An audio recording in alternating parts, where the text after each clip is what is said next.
नमस्कार, आप देख रहे हैं सबसे बड़ा मुद्दा। मैं हूं आपके साथ राहुल राजपूत। यूपी में 3 सीटों पर हुए उपचुनाव में इस बार नया इतिहास बना, जहां 2 सीट पर साइकिल दौड़ी, वहीं 1 सीट पर कमल खिला। समाजवादी पार्टी की परंपरागत सीट पर डिंपल को चुनाव मैदान में उतारा गया। चाचा शिवपाल को साथ लेकर अखिलेश यादव अपना गढ़ बचाने में तो सफल रहे, लेकिन रामपुर जैसा मजबूत किला ढह गया। मैनपुरी जीत से अखिलेश यादव रामपुर में करारी हार का मलाल भी भूल गए। मैनपुरी सीट पर जीत से ऐसा लग रहा है जैसे मानो अखिलेश को 2024 लोकसभा चुनाव के लिए कोई संजीवनी मिल गई हो। इस जीत को अखिलेश यादव बूस्टर डोज बता रहे हैं।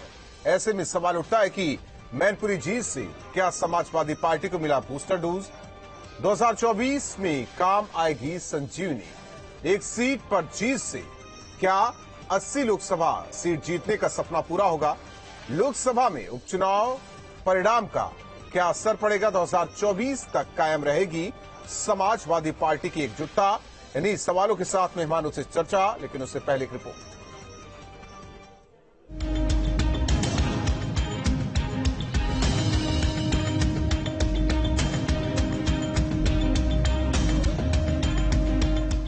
चुनाव परिणाम से गदगद हुए अखिलेश।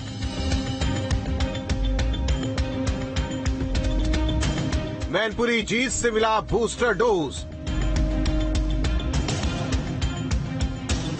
2024 में काम आएगी संजीवनी। यूपी में उपचुनाव में 2-1 से मुकाबला जीतने के बाद अखिलेश यादव गदगद हैं। मैनपुरी सीट पर फिर से समाजवादी का कब्जा होने से अखिलेश यादव फूले नहीं समा रहे।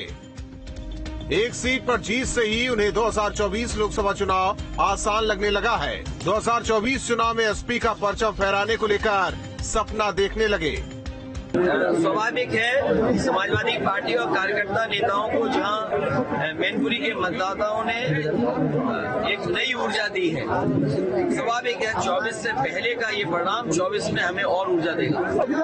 जनता ने बता दिया है कि झूठ की राजनीति करने वाले लोगों के दिन अब नहीं है और नकारात्मक जो राजनीति करते हैं उनका जनता इसी तरह सफाया करेगी। सुना आपने, अखिलेश यादव मैनपुरी सीट पर जीत से कितने खुश हैं, लेकिन शायद उनको ये अंदाजा नहीं कि 1 सीट से यूपी के 80 सीटों का अंदाजा नहीं लगाया जा सकता। वो भी उस सीट से जो एक जमाने से समाजवादी का गढ़ रहा है। वो मैनपुरी सीट जहां नेताजी के निधन से लोगों की सहानुभूति भी समाजवादी पार्टी को काम आई। श्रद्धांजलि के नाम पर और इमोशनल कार्ड को खेलकर 1 सीट पे जीतते अगर समाजवादी पार्टी इतरा रही है तो मुझे लगता है कि उसको सच का आईना देखना चाहिए। 24 में भी उत्तर प्रदेश की सम्मानित जनता भारतीय जनता पार्टी के साथ खड़ी होगी। दरअसल मैनपुरी वो सीट है जहां बीजेपी के पास खोने के लिए कुछ नहीं था। बीजेपी आज तक ये सीट नहीं जीत सकी। अगर इस बार जीत लेती तो उसके सांसदों की संख्या में इजाफा होने के साथ पार्टी कार्यकर्ताओं का मनोबल जरूर बढ़ता। लेकिन जून में आजमगढ़ हारने के बाद मैनपुरी में भी हार एसपी के अस्तित्व को संकट में डाल सकती थी। इस खतरे को भांपकर ही अखिलेश ने पत्नी डिंपल को मैदान में उतारा। यही नहीं, अपना गढ़ बचाने के लिए चाचा शिवपाल से भी गले शिकवे भुलाने से गुरेज नहीं किया। वहीं मैनपुरी जीत से एसपी नेता कार्यकर्ता भले उत्साहित हो, लेकिन उन्हें ये भी याद रखना है कि 42 साल बाद रामपुर का मजबूत किला इस बार ढह गया। यही नहीं, रामपुर आजमगढ़ लोकसभा उपचुनाव में एसपी को हार का सामना करना पड़ा था। ऐसे में उपचुनाव में मिली संजीवनी 2024 चुनाव में कितनी काम आएगी, ये देखने वाली बात होगी। मैनपुरी लोकसभा सीट के उपचुनाव में मिली जीत से अखिलेश यादव गदगद नजर आ रहे हैं। अखिलेश यादव का दावा है कि इस जीत से पार्टी और कार्यकर्ता को नई ऊर्जा मिलेगी। तो वहीं अखिलेश यादव लगातार भारतीय जनता पार्टी पर हमलावर हैं। गुडल सिंह के साथ निखिल शर्मा, न्यूज स्टेट उत्तर प्रदेश। और चर्चा के लिए मेहमान जुड़ चुके हैं ओपी सिंह जी, प्रवक्ता बीजेपी, विकास श्रीवास्तव जी, प्रवक्ता कांग्रेस, प्रोफेसर भुवन भास्कर जोशी जी, प्रवक्ता समाजवादी पार्टी, जार अली जी, प्रवक्ता एसबीएसपी। आप सभी मेहमानों का स्वागत है। भुवन जी, इस जीत के बाद कहा जा रहा है कि संजीवनी मिल गई है समाजवादी पार्टी को, लेकिन सवाल 2024 को लेकर है, क्या 1 सीट मिलने से इतनी ऊर्जा आ गई? सवाल इस बात को लेकर भी है कि क्या एकजुटता रहेगी पार्टी में, परिवार में, जिसके दम पर 24 जीतने की बात आप लोग कर रहे हैं? राजपूत जी, लोकतंत्र में कोई भी जीत पार्टी के लिए उत्साहवर्धन का काम करती है। तो चुनाव लड़ती है और उसके बाद जब परिणाम आता है तो नेता और कार्यकर्ताओं का उत्साह बढ़ने का काम करता रहता है। और मैं कहना चाहता हूं, मैनपुरी की जीत ने उत्साह बढ़ाया है। इसके साथ साथ हमने भारतीय जनता पार्टी से सीट भी जीतने का काम करा। और रामपुर में हमें कहना चाहते हैं, वहां पर जो प्रशासन चुनाव जीता है, भारतीय जनता पार्टी वहां भी चुनाव नहीं जीती। अब वहां प्रशासन की बात कर देते हैं, लेकिन जब मैनपुरी और खतौली की बात आती तो कहते हैं समाजवादी और आरएलडी ने मिलकर चुनाव जीता। ओम प्रकाश जी, ओपी सिंह जी, सवाल इस बात को लेकर है कि चुनौती देने की कोशिश अब हो रही है। बात 24 की है, 80 लोकसभा सीटों की है। जी राहुल जी, 2014 लोकसभा, 2017 विधानसभा चुनाव हारने के बाद लगातार 7 चुनाव हुए हैं। 7 चुनाव हारने के बाद इनको जो विरासत की जो सीट मिली है, उस पर इसकी जीत से समाजवादी पार्टी को कोई संजीवनी मिलने वाला है। हाँ, एक बात मैं स्वीकार करता हूँ राहुल जी कि इस जीत से ये जो सैफई कुनबा है उसको संजीवनी जरूर मिली है, चचा भतीजा को मिली है। ये कहते हैं कि इसको जीतने के बाद हम 2024 जीत जाएंगे। आपने शुरू में एक बहुत अच्छी बात कही, क्या एक सीट जीतने से 80 सीटों पर इनका प्रभाव पड़ेगा? मैं एक बात याद दिलाना चाहता हूँ राहुल जी कि 2017 में विधानसभा के चुनाव में भारतीय जनता पार्टी को पूर्ण बहुमत की सरकार बनी उत्तर प्रदेश में, लेकिन उसके बाद हम फूलपुर की और गोरखपुर की दोनों लोकसभा उपचुनाव में हम हार गए। क्या उन दोनों उपचुनाव हारने के बाद उत्तर प्रदेश के जितने चुनाव हुए सब जो है समाजवादी पार्टी जीत गई? वह दोनों सीट भी तो ये जीते थे। इनको देखिए, ये जरूर है कि इस बार मैनपुरी में इन्होंने ईवीएम, डीएम, चुनाव आयोग पर ये इन्होंने कोई आरोप नहीं बढ़ा, लेकिन उससे भी बढ़ा इन्होंने एक आरोप मढ़ दिया। रामपुर के चुनाव के पर इन्होंने कह दिया कि रामपुर जैसा चुनाव होगा तो आजादी खतरे में पड़ जाएगी। आप बताइए, एक पार्टी का राष्ट्रीय नेता जब वो 2 जगह से जीतता है, रिकॉर्ड मतों से मैनपुरी में जीतता है, तब वो कहता है कि हम जीते, हमारा परिवार जीता, और रामपुर हार गए तो आजादी खतरे में पड़ गई। ये दो मुही बातें, दो अर्थी बातें कहना, ये कहां तक शोभा देता? ठीक है, आप जीते, मैं मानता हूं कि समाजवादी पार्टी के मुलायम सिंह जैसे आप मान रहे हैं कि आप समाजवादी पार्टी जीत गई, स्वागत है मैनपुरी को लेकर, खतौली को लेकर, लेकिन ये बात पच नहीं रही है समाजवादियों को कि रामपुर आप लोग जीत गए। हाँ, यही तो मैंने कहा कि रामपुर का जीतना, क्योंकि रामपुर में 42 साल तक इनका गढ़ रहा, आजमगढ़ गढ़ रहा, कन्नौज गढ़ रहा, बदायूं गढ़ रहा, रामपुर गढ़ रहा, आजमगढ़ गढ़ रहा। आपने देखा इनका आजमगढ़ और रामपुर लोकसभा उपचुनाव कैसे टूटा, रामपुर विधानसभा कैसे इस बार जो है विधानसभा 42 साल बाद हारे हैं। तो जो हार है इनकी, जो अपनी हार है, इसको पचा नहीं पाते, तब ये दूसरे पर मर देते, कहते चुनाव। आपने देखा था इन्होंने दोनों चुनाव हारने के बाद किस प्रकार से, हम समझते हैं कि देश की आजादी के बाद किसी राष्ट्रीय नेता ने पहली बार सर्वनाक ये बयान दिया था कि चुनाव आयोग भाजपा पन्ना प्रमुखों से मिल करके यादव और मुसलमानों का 20,000 वोट कटवा दिया, 20,000 वोट कटवा दिया। तो भैया आप कैसे 111 सीट जीते अगर 20,000 हर विधानसभा में कटवा दिया? मुसलमानों वो तो मान बैठे थे कि सरकार उन्हीं की आ रही है। विकास श्रीवास्तव जी, बीजेपी और समाजवादी पार्टी के बीच कांग्रेस है कहां? समाजवादी पार्टी इसलिए अब सपने देख रहे हैं लोकसभा चुनाव को लेकर कि ज्यादा से ज्यादा सीटों पर अब कब्जा होगा, क्योंकि पार्टी में जोश हाई हो रखा है। कांग्रेस का क्या होगा? देखिए, कांग्रेस पार्टी अपने 2024 के लोकसभा चुनाव को लेकर बहुत पहले ही संजीदगी से, जो उदयपुर में चिंतन शिविर हुआ था उसी में तय हो गया। और हमारा जो कार्य क्षेत्र है पूरा भारतवर्ष है, उसमें उत्तर प्रदेश की एक सीट अगर समाजवादी पार्टी सफलता प्राप्त करती है तो उसमें भी अगर देखा जाए तो कहीं न कहीं अप्रत्यक्ष तौर पर हम लोगों की नामौजूदगी का उनको लाभ प्राप्त हुआ है। रहा वैश्विक स्तर पर जो उत्तर प्रदेश के अंदर जिस तरीके का आतंक का माहौल है, जो भारतीय संविधान की धज्जियां उड़ाई जा रही हैं, वो पूरे विश्व में ठीक है सर, उत्तर लेकिन प्रदेश उसका और फायदा भारतीय किसे जनता मिलेगा? पार्टी की छवि दिखाई पड़ रही है कि किस उसका फायदा तरीके किसे से मिलेगा? नकारात्मक छवि भाजपा जो की बात आप बनती जा कह रही रहे है। हैं उसे हम मान लेते हैं, उसका फायदा किसे मिलेगा, आपको या समाजवादियों को? देखिए, उसका फायदा उसको मिलेगा जो बूथ पर जमीन पर खड़ा होकर लड़ाई लड़ेगा। और एक परसेप्शन तो है कि भारतीय जनता पार्टी की जो फाशिस्टवादी सोच है, जो नफरत विघटन बंटवारे की सोच है, उसके साथ मिलकर कौन गेम खेलता है और कौन उससे नेट टू नेट फाइट करता है। पूरे भारतवर्ष की राजनीति में आपने देखा है कि जहां भी भारतीय जनता पार्टी और भाजपा कांग्रेस आमने सामने है, वहां पर भारतीय जनता पार्टी और कांग्रेस का ही मैच होता है। उसमें जिसके साथ नंबर का खेल यूपी होता में है, लेकिन ऐसा जिसका नहीं। वोटों का हाँ, तो उत्तर प्रदेश के अंदर भी कांग्रेस पार्टी, समाजवादी पार्टी और छोटे दलों से अपनी दूरी बढ़ा के चल रही है। और जिन लोगों ने उत्तर प्रदेश के विकास को पिछड़ा किया है, जिन्होंने 1 मेगावाट बिजली नहीं बनाई है और धर्म जाति के नाम पर जो औद्योगिक विकास था, बुनकर उद्योग, हथकरघा उद्योग, जो राज्य जिलों में जो उद्योग धंधे थे, जो एक समाज विशेष के साथ जोड़ के देखे गए और उसकी सब्सिडी रोकी गई, उस व्यवसाय को चौपट ठीक किया है, गया। देखते, चाइना हालांकि आप तो कह रहे हैं ना पहले इन मुद्दों के साथ जाएंगे या समाजवादी से निपटेंगे, तब बीजेपी से आप निपट पाएंगे। बहुत सारी चीजें आते हैं सर, आते हैं। राष्ट्रीय चुनाव देश के भविष्य का चुनाव होता है, इसमें नहीं, वो उसमें तो कोई संशय है नहीं। इजहार अली जी आपके नेता कहते थे कि एसी का मुंह छोड़ दो, एसी का मुंह छोड़ दिया और जीत गए मैनपुरी। हालांकि ठंड का टाइम हो सकता है कि हीटर का मुंह पकड़ ले, वो गदगद है, संजीवनी मिल गई है। राहुल जी देखिए, मैनपुरी की जीत मैं आपको पहले भी कहा हूं और मैं राष्ट्रीय अध्यक्ष हमेशा हम लोग पहले कहते आए हैं।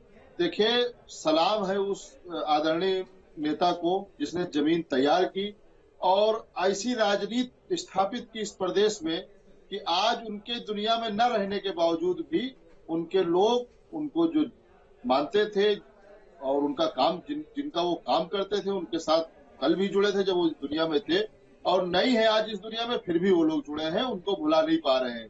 तो ऐसी राजनीति उन्होंने जमीन तैयार की। देखिए, आपको हम बता दें, अखिलेश जी से गांव में राहुल जी एक लिप्टिस का यूकेलिप्टिस आप जानते होंगे, लिप्टिस जब एक बार लगा दो पेड़ तो उसको 3 बार किसान काट लेता है, 3 बार उसकी फसल काट लेता है। तो अखिलेश जी उसको 3-3, 4-4 बार काट चुके हैं। अब जो आदरणीय मुलायम सिंह जी का जो लगाया हुआ पौधा था वो अब 3-4 बार कट चुका है। अब इनके पास, क्योंकि इन्होंने लगाया कुछ है नहीं। और आपको हम बता दें राहुल जी, जो फैक्ट है, जो सत्य है, सत्य से कोई मुंह नहीं छिपा सकता है। देखिए, 2007 में आदरणीय शिवपाल यादव जी को प्रदेश अध्यक्ष बनाया और उन्हीं के संघर्षों के दम पे 2012 में माननीय अखिलेश यादव जी, ठीक है, लेकिन अब तो सब कुछ सही हो गया। तो जब इजहार अली जी, अब तो सब कुछ सही हो गया, जीत भी मिल गई, खतौली भी जीत गया। आप देखिए, नहीं सब कुछ कहाँ सही हो गया राहुल जी। देखिए, उन्होंने समर्थन मांगा, बहू ने फोन किया, उन्होंने समर्थन दे दिया। देखिए, परिवार एकजुट है, होना भी चाहिए, इसमें कोई किसी बुराई थोड़ी ना है भाई। परिवार बिखरा हुआ परिवार कभी शासक थोड़ी ना हो सकता है। दूसरी बात, उन्होंने झंडा पकड़ा है, उन्होंने झंडा पकड़ लिया, उनकी गाड़ी पे झंडा भी लग गया। लेकिन अब इंतजार इस बात का है कि शिवपाल जी के समर्थक हमसे मिलते हैं, बात करते हैं, इंतजार इस बात का है आखिर उनके लिए घोषणा कब होगी। भुवन जी देखिए, ये अहम सवाल है, हम सबकी नजरें हैं, सारी पार्टियों के साथ पत्रकारों की भी नजर है। जी राहुल जी, उनके लिए बात मुझे जाने दे राहुल जी। देखिए राजपूत जी, देखिए जब उन्होंने उनको झंडा पकड़ाया तो बड़ा दिल दिखाते हुए उनको तुरंत उनके लिए बड़ी कोई घोषणा करनी चाहिए ताकि उनके समर्थन में जो है जो परिवार में राय मशविरा होगा। हमें लगता है पहले पार्टी में नहीं, पहले परिवार में तो राय मशविरा होने दीजिए। त्याग से ही तो विजय का रास्ता निकलता है। तो ये नियत में खोट, अब भुवन जी बता सकते हैं ना, अब ये ना कांग्रेस न बीजेपी के प्रवक्ता न मैं, कोई नहीं बता सकता। भुवन जी बता सकते हैं। भुवन जी शांत कराइए राजपूत जी, शांत है वो, आप बोलिए। मैं राजपूत जी बहुत जिम्मेदारी से कहना चाहता हूँ, जब हमारे राष्ट्रीय अध्यक्ष अखिलेश यादव जी का बयान आ गया कि चाचा बड़े हैं और मेरी जो उनकी जिम्मेदारी भी बड़ी होगी, आप थोड़ा सा इंतजार कीजिए, बहुत जल्दी और दूसरी खुशखबरी भी आपको सुनाई देगी। चलिए, उम्मीद यही करता हूं कि दूसरी खुशखबरी समाजवादी पार्टी की तरफ से है। लेकिन सवाल इस बात को लेकर है कि एक जीत से आप लोग 80 का सपना देख रहे हैं, बीजेपी कह रही है 80 के आड़ भी नहीं मिलने वाला। देखिए, भारतीय जनता पार्टी कब क्या कह दे इनका तो कुछ पता नहीं। अभी जब इनका कैंडिडेट जीता था वहां पर बोला मैं तो ये कह रहे थे हमारी पार्टी की जीत है, सहानुभूति की जीत नहीं है। तो निश्चित तौर पे इनके बयान इस तरह के आ रहे हैं और हमारी लड़ाई अलग है। हम लोग इस नफरत के खिलाफ, जो भारतीय जनता पार्टी नफरत फैलाती है, उसके खिलाफ माननीय अखिलेश यादव जी के नेतृत्व में समाजवादी पार्टी लड़ाई लड़ने का काम। कांग्रेस से भी तो लड़ाई है। कांग्रेस का कहना है कि हम तो समाजवादियों से अलग होकर अपनी लड़ाई लड़ रहे हैं, बूथ को मजबूत कर रहे हैं, 24 में बेहतर करेंगे। फिर उसमें जगह किसकी, आपकी या कांग्रेस किसकी बनेगी? देखिए, हो सकता है जो कांग्रेस के यहाँ प्रवक्ता साथी बैठे हो वो बड़े नेता है, लेकिन मैं तो एक सामान्य कार्यकर्ता हूँ और जब आला कमान जो फैसला कर लेगा उस पर काम करने का काम करता हूँ। फिर भी आप एक कार्यकर्ता के तौर पर क्या देख रहे हैं भुवन जी? मैं तो निश्चित तौर पे एक ही जिम्मेदारी देखता हूँ कि हमें हेट पॉलिटिक्स से उत्तर प्रदेश को बचाना है, गंगा जमुना तहजीब लानी है। इस दिशा में माननीय अखिलेश यादव जी के नेतृत्व में जो आजम खान इतनी अच्छी पॉलिटिक्स करते थे जिसकी वजह से उन्हें सजा हुई, वही समाजवादी वाली पॉलिटिक्स। निश्चित तौर पे जो हमने चुनाव आयोग को लिखित रूप में जो रामपुर में हुआ वो बताया है, इसके अलावा मामला कोर्ट में भी है। ओपी जी हेट पॉलिटिक्स किसे कहते हैं? उसके खिलाफ लड़ाई समाजवादी लड़ रही है। जी हेड पॉलिटिक्स के बारे में राहुल जी आप भुवन जी को बताइए कि हेट स्पीच में 3 साल की सजा किसको हुई है और किसकी सदस्यता गई है हेट स्पीच में, ये उनसे पूछिए। दूसरी बात ये है कि एमवाई जातिवाद, तुष्टीकरण, परिवारवाद की राजनीति कौन कर रहा है, ये छिपा नहीं हुआ। मुलायम सिंह यादव उत्तर प्रदेश के सम्मानित, भारतीय जनता पार्टी भी उनका सम्मान करती थी। आप ये देखिए कि 2014-2019 के लोकसभा चुनाव में हमारे आदरणीय प्रधानमंत्री, गृह मंत्री 79 लोकसभा क्षेत्रों में गए, लेकिन मैनपुरी नहीं गए। लेकिन जब मैनपुरी अगर ये गढ़ मानते हैं तो मैनपुरी 2022 के विधानसभा चुनाव में भोगाव और मैनपुरी में ये कहाँ थे? हम जीत गए।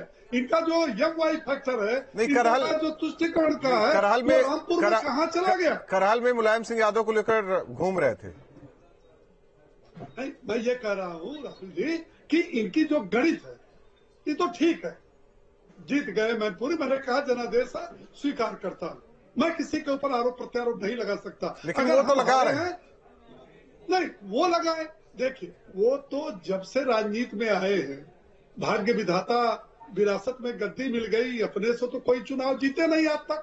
कोई चुनाव जीते हो तो बता दे। सपा के प्रवक्ता 2 लोकसभा, 2 विधानसभा, कई उपचुनाव, लोकसभा के, विधान परिषद के चुनाव, जिला पंचायत के चुनाव, नगर निकाय के चुनाव, 12 से 17 इनकी सरकार थी। अब तो मजबूत हो रही है ओपी जी, अब तो मजबूत हो रही है। भुवन जी कुछ कहना चाह रहे हैं?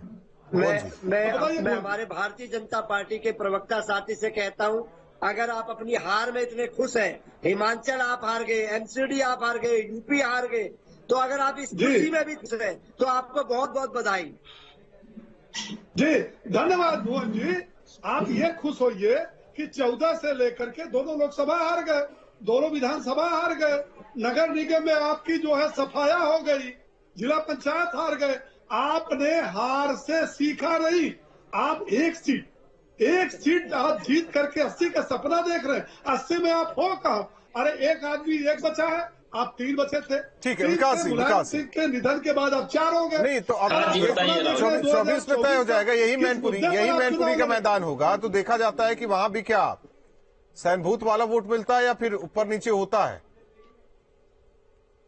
नहीं, सहानुभूत का वोट तो इनको मिला है, मैं स्वीकार करता हूँ राहुल जी। लेकिन वो स्वीकार नहीं करेंगे आप नहीं, वो न करें, इस मुगालते में न रहे कि रामपुर आप लोग जीत गए, वो आरोप लगते रहेंगे आप लोगों पर। उससे जो है संजीवनी इनको जो है सैफई कुनबा को मिला। लेकिन विकास जी इतना तो तय है कि संजीवनी तो मिली गई है समाजवादी पार्टी को, परिवार एक हो रखा है, बूथ को मजबूत किया जाएगा, कार्यकर्ताओं को मजबूत किया जाएगा, बेहतर लड़ाई 24 में देखने को मिलेगी। देखिए, संजीवनी तो भारतीय जनता पार्टी को आदरणीय मरहूम मुलायम सिंह यादव जी ने भी दिया।